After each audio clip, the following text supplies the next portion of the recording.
Chers téléspectateurs, aujourd'hui, dans cette vidéo, nous allons vous parler d'un grand personnage de la littérature haïtienne. Il fut avocat, enseignant, journaliste, homme politique et intellectuel. Il s'agit de Joseph-Auguste Anténor Firmin.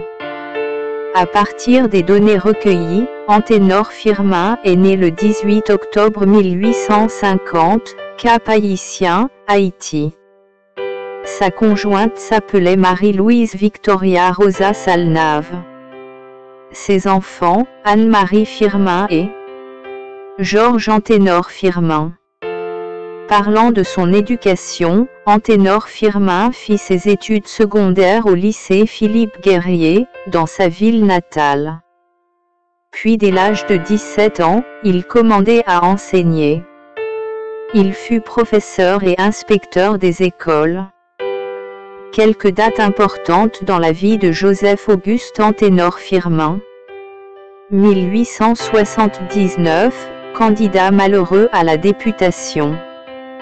1883, représentant de son pays aux fêtes du centenaire de Simon Bolivar.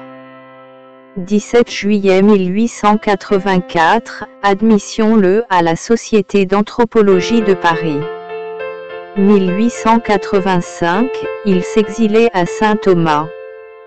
1885, Anténor Firmin publiait « De l'égalité des races humaines. Anthropologie positive » qui, une tentative de réhabilitation de la grandeur historique de la race noire depuis l'Égypte jusqu'à Haïti, en réaction à l'essai sur l'inégalité des races humaines, 1853-1855, de Gobineau. 1889, il fut nommé par le président Florvil Hippolyte ministre des Finances et des Relations extérieures. 1891, Anténor Firmin quittait le cabinet et s'installait en France. 1900, nommé ambassadeur d'Haïti en France. 1891, ministre du président Florvil Hippolyte. À noter, il résistait aux pressions des États-Unis, qui voulaient installer une base militaire en Haïti, au môle Saint-Nicolas. En effet, écrit-il dans son ouvrage L'effort dans le mal, homme, je puis disparaître, sans voir poindre à l'horizon national l'aurore d'un jour meilleur.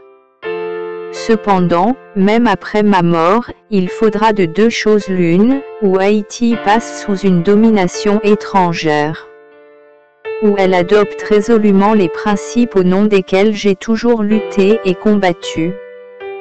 Car, au XXe siècle, et dans l'hémisphère occidental, aucun peuple ne peut vivre indéfiniment sous la tyrannie, dans l'injustice, l'ignorance et la misère. À la fin du XXe siècle, Anténor Firmin fut candidat à la présidence. Les publications de Joseph-Auguste Anténor Firmin. De l'égalité des races humaines. Anthropologie positive. Haïti au point de vue politique, administratif et économique, conférence faite au Grand Cercle de Paris, le 8 décembre 1891. Diplomate et diplomatie, lettre ouverte à Monsieur Solon Mesneau. Lettre ouverte aux membres de la Société de législation de Port-au-Prince. Monsieur Roosevelt, président des États-Unis et la République d'Haïti. Études sociologiques, historiques et littéraires. L'effort dans le mal.